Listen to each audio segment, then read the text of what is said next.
How you feel about CM Punk doesn't matter. The fact that you even have a feeling about CM Punk is what makes Phil Brooks matter.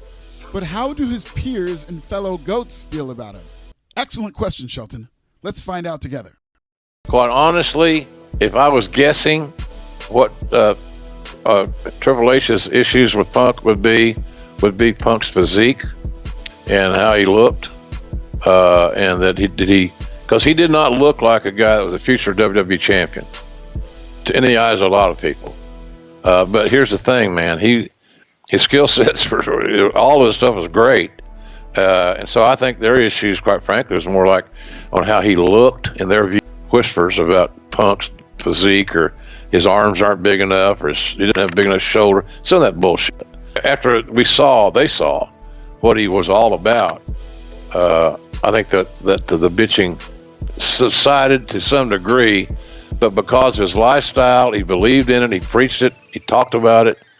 I think that he still has some bullshit to deal with, but it was less because it was obvious he was going to be a top star.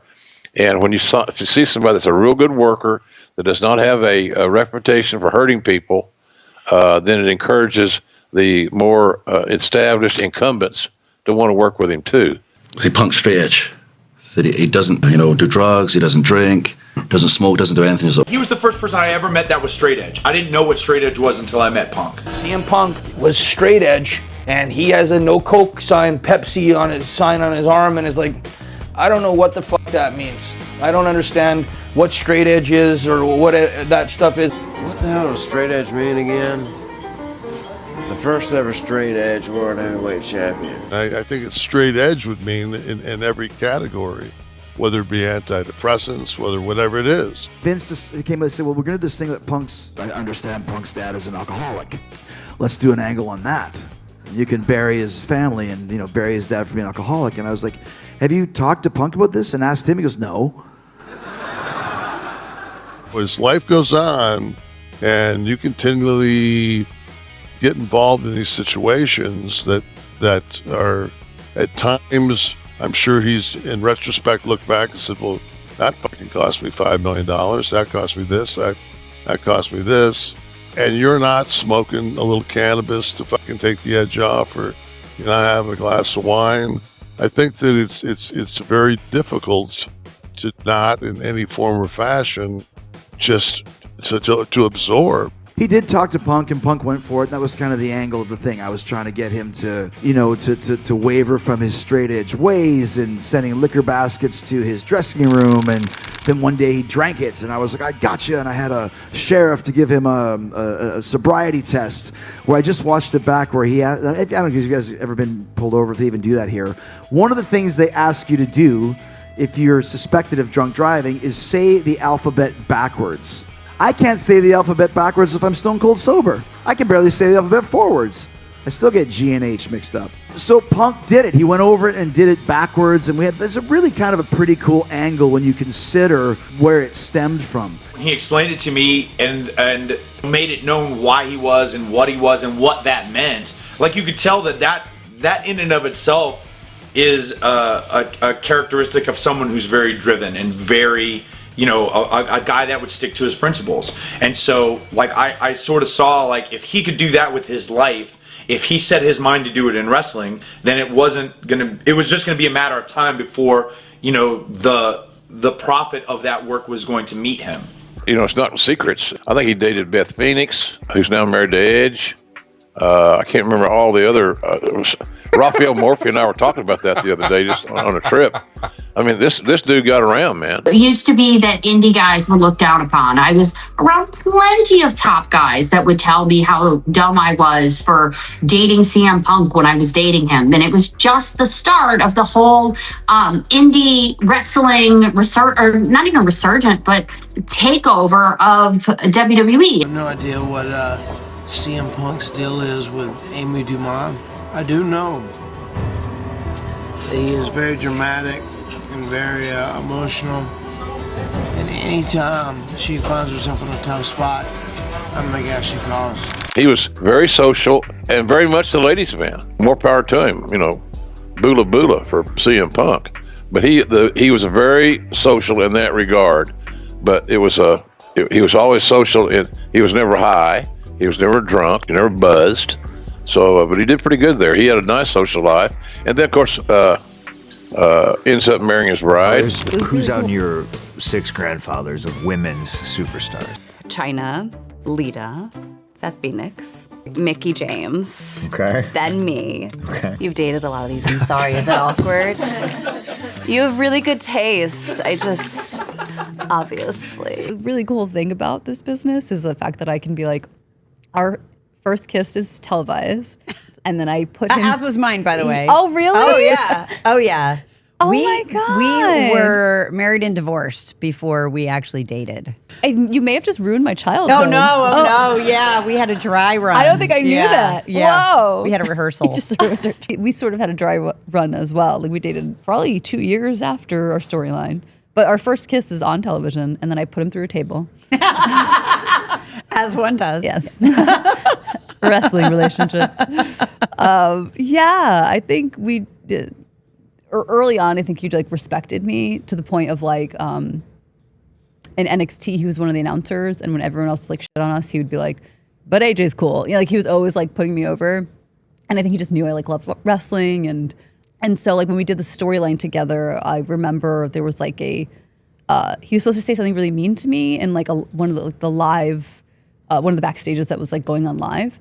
And it was live, so he didn't say the mean thing, and he like hit on me or something, like he wasn't supposed to.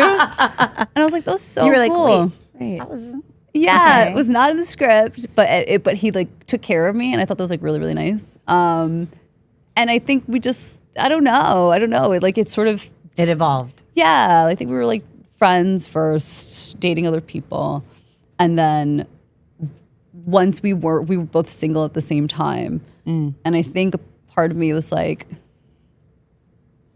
who knows? Let's try this out. Let's give it a shot. Yeah. Yeah. And then I blinked and we were married in like 2 months or something like that. Wow. CM Punk is back where he belongs.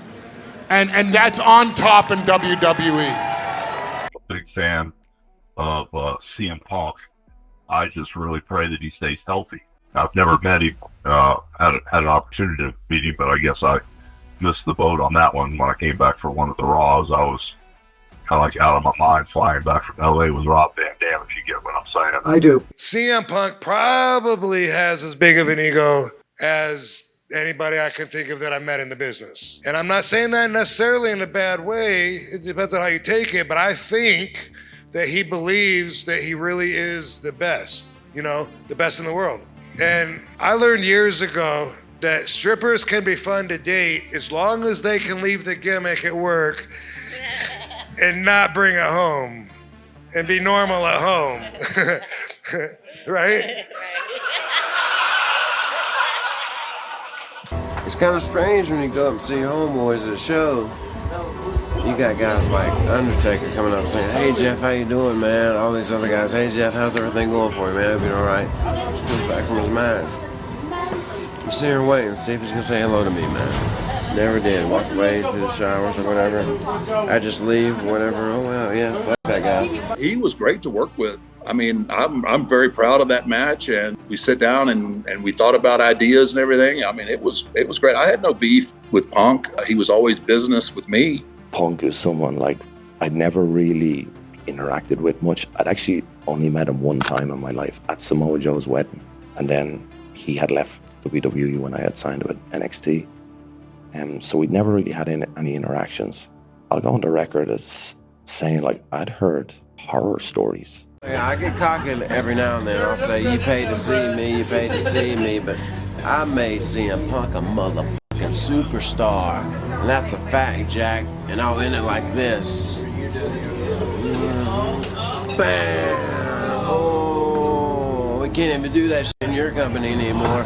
But in this world, we can do it all we want to. You should follow me. You should listen to my preaching because it's gonna get you through life. It'll make you live life the right way. CM Punk, Your way's not the right way, brother. That's what's cool about planet Earth. We're all different. I give him credit. Punk still gets a hell of a pop, hell of a reaction. Punk knows he has gotten to the level he has gotten in the wrestling business because he hasn't been the one to walk that perfect path. He hasn't been the one to, yes, sir, yeah, okay, I'll do it. I thought me and CM Punk hated each other's guts for 10 years because in my head, I hated him and I thought he hated me too. Ever since I met that guy, it's always, it's like we clicked from day one. Who would have thought that later on down the road we were gonna be feuding together and having some of the best matches. I have certain rivalries that I've had throughout my career. Psychosis and Juventud that began in Mexico. Shamu, way before I became Rey Mysterio as Colibri in Tijuana. And here in the States, you know, it was Eddie, CM Punk, the ones that really stood out and lasted. Our meeting was just so brief and so fast that, you know, it was kind of like, okay, we're doing our own thing at that time. You know, we saw each other, we introduced, we met, and then we parted ways. And of course, we met down the road again. If we were all like you, man, I would rather live on Pluto. You, my friend, are way too cocky, inside and outside the ring. And I just have one message to CM Punk. Fuck you. I made you the straight edge superstar you are. And I still don't believe that because I think you take Ambien to go to sleep, motherfucker. That's a prescription if you didn't know it. So hello. By the time I'm 50, I might, you know, go back to the E and, you know, retire CM Punk. And then maybe go in the Hall of Fame. But there was things like it was like that was seriously what I'm manifesting, which is not the case at all. I just said that thinking I was being funny. And I think that was right after I painted my face so uncomfortably in front of all those people. But everybody took that as gospel. Yeah. Jeff Hardy says he's going to retire CM Punk. Yeah, and that becomes like a real, no, but I didn't mean that at all. I just thought it might be funny. For me, I don't think it was that tough for anybody because it was a good business move. I'm happy that it got done. I look, I want this company to thrive. I want it to do well. I want the people that come through the doors, whether it be NXT or come through the doors of WWE. Look, that's why we get into this stuff. Again, just because we love it and we want to have success. And so I don't know. And look, even from a Punk standpoint, we all, I don't know, to me, I have always found that if you can go out on your terms, that makes the leaving when you do leave this, you know, easy and peaceful. May not be a compliment to poor Phil, but, you know, I always felt like, again, at least from we looked at this business a lot of times the same way, and I don't think there's anything wrong with that. It was in Chicago, and I was just walking down the stairs, and he was standing there, and we just locked eyes. Remember, like, he left a long time ago and has never been back, right? And it always felt like it was just a never going to happen type of thing, right? And to see him backstage, I was like, what? And so we ended up having a really good conversation. And it was one of those moments where just two guys talking and we kind of just, buried the hatchet, I guess you could say. The first time I saw him when he came back here, he stood up and he hugged me and it broke my ice right immediately. And it also hit me right then. Hey, Brian, he hadn't thought a fucking thing about you. You know what I mean? Yeah. Like, it doesn't matter what he thinks about me anyway. And I damn sure doesn't matter what I think about him, you know. He realized that, and I was 55 and holding on to that. You know what I mean? Mm-hmm. And I was holding on to nothing. There was nothing there. There was no bad feelings. I don't know. It was weird. And he's a different dude today. Punk is like Teflon, and I spoke about it last night. It's like nostalgia is a hell of a thing. And he's been gone for so long. They were chanting his name so long. His legend's grown. He's been living on that Cena feud and the pipe bomb, which were all, you know, revolutionary at the time. But he returns, and people are excited to see him. Fair enough. I don't like him. And we get involved in each other's business, but then people start, not everybody, but a lot of people start chanting his name, which genuinely hurts. I'm like, wait a minute. I think last night, and this line came to me when I was out there. It's not like this was planned or anything. I said my bit and did his whole promo because he's so predictable. and pointed out the fans are enablers, so they're encouraging him because of his ego, chanting his name. He believes he can fight someone like me in a strap match. I'm going to kill him. But then by the end, they chanted his name again, and I'm trying to paraphrase myself because it came to me in the moment. And I said, you're choosing nostalgia over the warrior that's always been there for you in the darkest of times. And that came to me in the moment, just because that's how I felt. Hey man, I've been working my arse off for you guys 52 weeks a year, but like literally I've almost caused myself to lose, relationships and everything, because I give everything to this industry, and it's just the way of the world. Sometimes, it's what have you done for me lately? And hey, I like this hot new thing over here. And it's like, okay. And I told them, I forgive you still, because you know not what you do. I got along with Punk backstage. I had a good time talking with him. He was a comic book fan, so we had similar interests, and we were wrestling fans, so we had similar interests there. So we got an opportunity to talk a lot and be friendly. And once we started doing this angle, he and I would sit and talk about what we could do and how we could make it work and things like that. And I had a good time working with him. We turned out to be pretty good friends during the time. I don't want to say he was the most happy-go-lucky guy on the roster, because you just didn't know how he was going to react to certain things. But I think that some of the things I remember is him telling me that the stuff in Diet Coca-Colas and stuff like that was bad for him. I know how he gets in his head when he doesn't care. He doesn't care what anyone thinks. He doesn't care about anybody's opinion. I remember we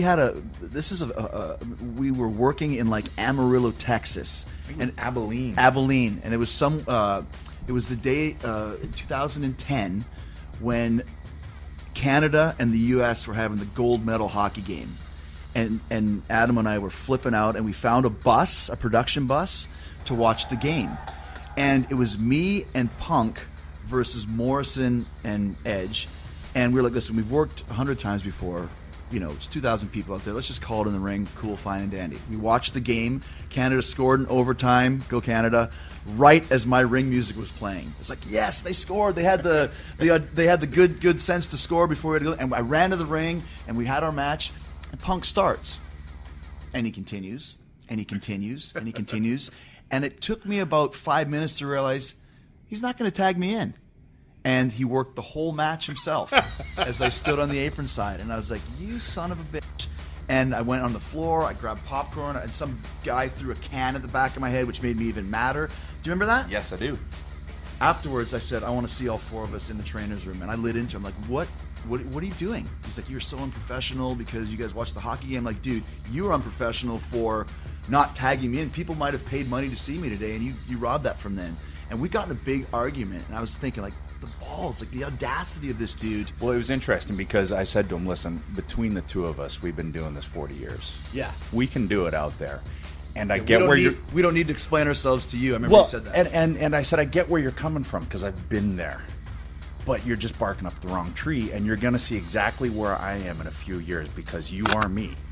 And sure enough, he's tweeting the Stanley Cup Finals from a pay-per-view, and I went, yep, that's what I thought. Now, what do you mean you are me? What do you mean by that? We have very similar mentalities. Gotcha. Him stating that, yeah, I've gotten here from years, and my tools have been sharpened, then spite has helped. If you're able to come back in the dressing room and still be that guy in the ring that really believes you're the best in the world and you're ready to prove it or whatever, then, the business looks at someone like that as, like I said before, like, dude, you're believing your own hype.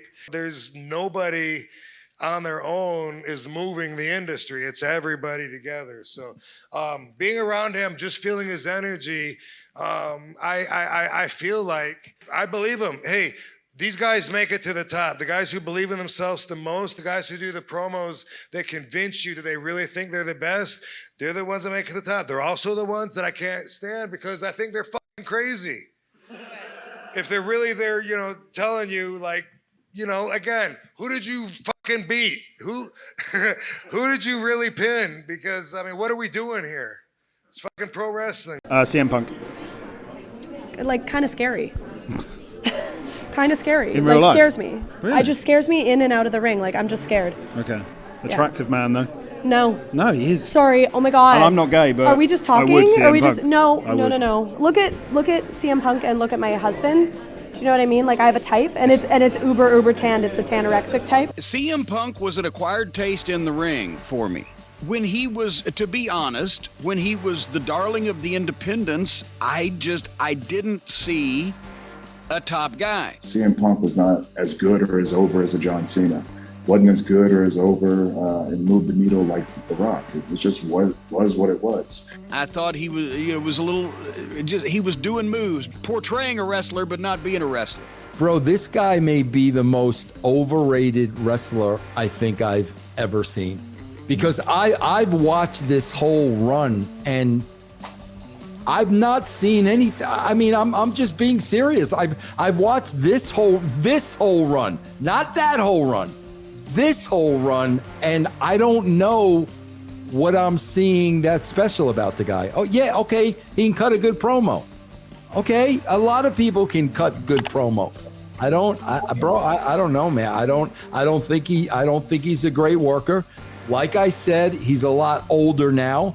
I understand that. He's gone through a lot of injuries. I understand that. I'm just basing it on the guy I see on the shows every week now. Was there a huge difference between now and then? I think he's given up not really the edge that pushed him to just like double bird everybody, where he's at a point, they're paying me, like he's not fighting against the system as much anymore because he's given up, like this is just how they do things and it kind of sucks and I don't like it.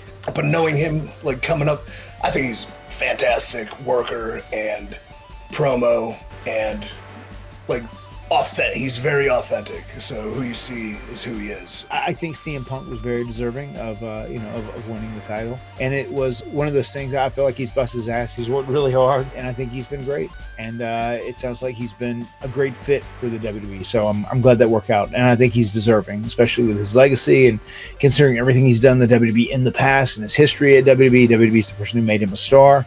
When it was all said and done, a household name. So I'm glad it worked out, and I'm glad he is getting a proper run. It's going to be really interesting to see what they do now with him, where his journey takes him, who he ends up working with, and who he's programmed with for the next few months. I think if you are someone who is selling tickets, and if you are generating interest, if you are a popular character that has a large following, I think it is worthwhile to have you be the champion. I think it is something different, new, fresh. There are people who definitely want it. And it makes those people happy. I don't think it has to last forever. I don't think it has to be a long-term reign because, like, with or without the title, CM Punk is going to be CM Punk regardless. But I think it's one of those deals in wrestling. Like, at the end of the day, the people who are generating the most interest, who are putting the most eyeballs on your product, who are selling the most tickets, those are the people you want to have in those prominent positions, especially if they can still go at a respectable rate in the ring, and Punk still can. I think it was over, so I gave it a second look to figure out what the fuck, and that was a different guy than I'd seen in the Independence or Ring of Honor or whatever, not only verbally, but the intensity in his eyes. He just grew up late, in my opinion. He blossomed late for what I look for in a guy wrestling, and to this day still, I like his verbal ability better than I'm a more fan of his promo, especially that pipe bomb promo. I did see that, and that was a fucking performance. I'm more fan of his verbal than I am of his in-ring. But, but you can't deny he was fucking incredibly over. One of the great exit lines ever was when he told Triple H, I don't need to work with you, you need to work with me. He is a rebel. To this day, he's a rebel. But the rebel would never reach the top. The rebel will never get his due on his own merit if he doesn't go through pure, blatant, bloody hell. And that hell could not only be in WWE. He had to go through hell elsewhere as well. I didn't necessarily agree with everything that was said in that interview about how things happened, but also it's a TV show and it did a very strong number. It got a lot of attention. It did a very strong number, and also it's in the eye of the beholder. I didn't agree with how it happened, and obviously it was a major part of why things were no longer able to continue with us, even though I would have liked to have been able to, and it's clear that I wanted to reconcile and do those things. You wish that maybe like by him leaving and then showing up on WWE like 2 months later, that was a huge boost, right? I think really for us, we've had a great run for 6 years. And if you look at the time before Phil came to AEW, we were having a great run and we had some great times together. But we've been on a great run and we're having this great year right now with this roster. And I think this is the best roster and the best AEW locker room. And it feels like in and out of the ring, the combination of them, this is the best we've been. But I also think that we had great times together. And it was clear when we started doing Collision, I wanted to reconcile and find a way to still do those things. And I guess that wasn't possible. Punk wants to get the exact moment he walked out, so he'll have it down to the minute when he gets fucking fired. To know how long he spent in WWE in this 6 weeks this time. Balls of balls. CM Punk is the only motherfucker to man up. I take off my watch, take off my stuff, my headphones, and I had this idea that I better just say, hey man, let's fucking shake hands. It's not really worth fighting over. I said, dude, this is a fucking joke over a guy doing a couple backflips. It wasn't in your match, didn't hurt you. It's not like I put CM Punk on the top ropes and said, wait for me, and then double fucking stomped his fucking head. Right. I offered my hand to him, and like a dumbass wrestler, guess what he does?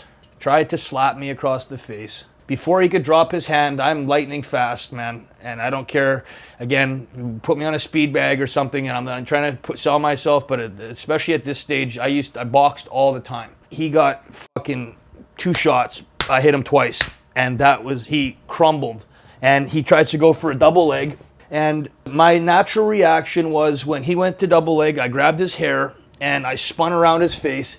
And I was going to take my fingers and stick them as far up his nose and rip his fucking nose off his face. Right. And Sabu, I guess, he knew Punk was in trouble, man. He was on his back. Sabu, I think, saved CM Punk's career because I was going to fucking kill him for doing that.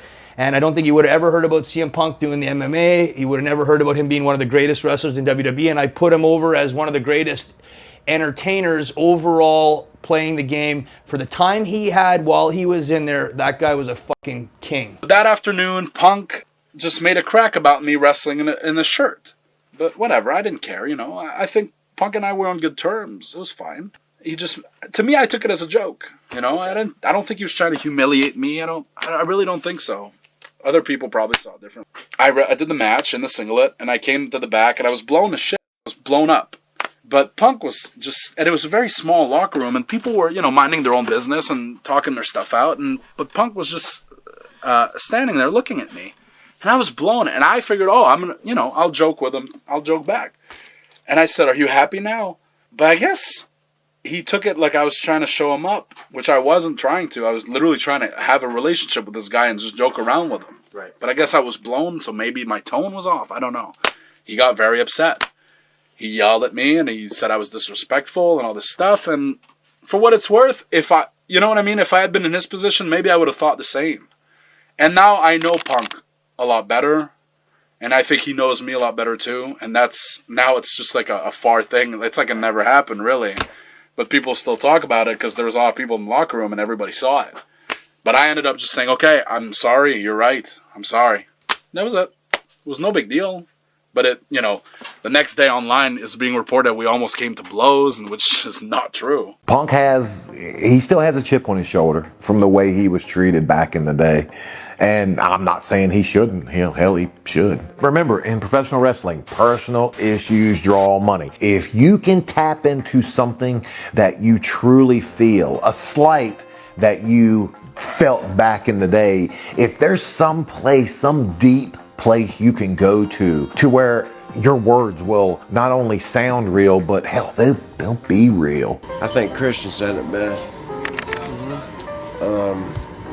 CM Punk, I think you're a nerd. Punk being this asshole, being difficult to deal with, being big-headed guy that no one wants to work with. And when he came back to WWE, it could not have been the opposite. I met this guy who was humble, polite, wanted to work with people, and I'm pretty sure he went to the office and he said he wanted this match. Like, I don't think came from The Office. I think it came from Punk. I wasn't a big fan of Punk to begin with. I think he was overhyped. I think there was a great mystique. I don't want to take that away from him. There was a tremendous mystique. When he dropped that pipe bomb, you know, that was like rebelling against the man, right? Yeah. That's everybody in America deep down inside at one point in their life wishes they could do what he did. Yeah. Right. And that's what created that mystique. Yep. And that mystique lived, even though he, you know, showed up in UFC a couple times and got pretty much humiliated. Didn't matter. He still had that mystique with the wrestling fans. And when he got to AEW, I was excited because I was interested to see how that would work. But if you go back and you listen to his opening promo, what did he do? He ripped Hulk Hogan. If you have to get yourself over with that kind of cheap heat, you're not over. You don't know how to get over. He was living off of the momentum that was created for him in the WWE. He was living off of the mystique. He had it in his hands, and I think the way he was produced, his creative, I didn't find it compelling at all. He was out there wrestling nobodies. I'm just not sure where his head was at either. I never felt like he was really fully invested. I've been told that because I have some kind of beef against him, or man, social media. They tell me because I don't read comments and I don't follow it. But I have a lot of people who are like, oh man, did you see where they said this or somebody said that? I'm like, no, I didn't know anything about it. But supposedly I squashed his push and all of this stuff. And if anybody who knows me, like, even if I didn't like somebody, which I don't dislike Punk. I don't, that's another rumor that I've got, I have this disdain for him. I don't. He was good with me, and that's all that matters. And business is business. Whatever's best for business. That's one thing I did learn from Vince. Business is business. Whatever's best for business is what you do. I can't worry about what people who have no clue about our business.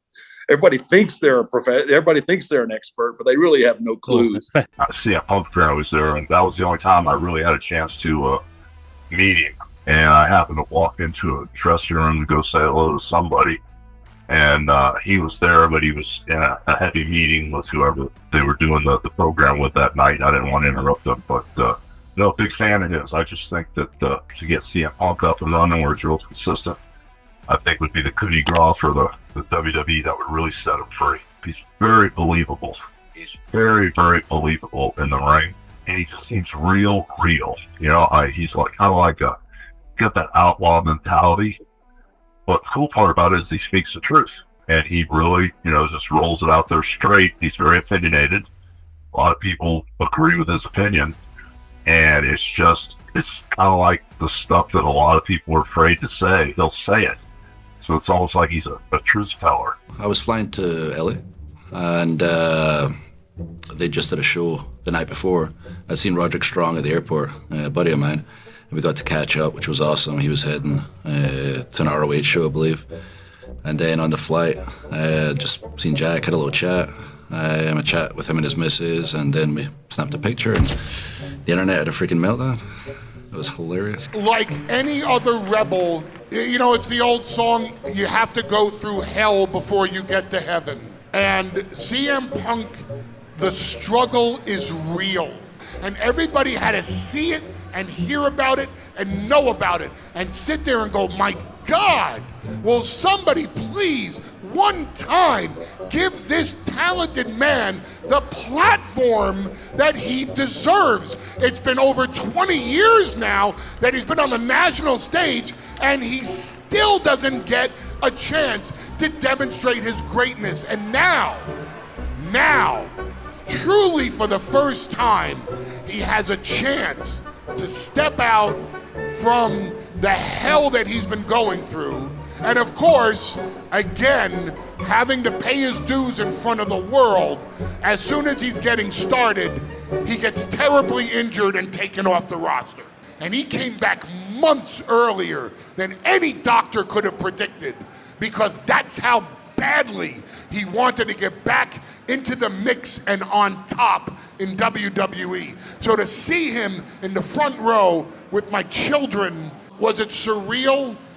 No. Actually, it was very, very, very real, and the Hall of Fame would not have been the same to me if that wasn't the case. Whether you like or dislike CM Punk, doesn't matter to him. You care. And that's the nature of professional wrestling. Phil Brooks is the greatest of all time at making feuds seem like they're real, because usually it's not a stretch to think they are. This is every wrestler's business plan, by the way, and only the best pull it off. It sounds simple, but mastering the dynamic of blurring the lines between reality and fiction is pro wrestling nirvana, which has the same zip code as CM Punk. If you'd like to see how Danhausen feels about CM Punk, check out this video.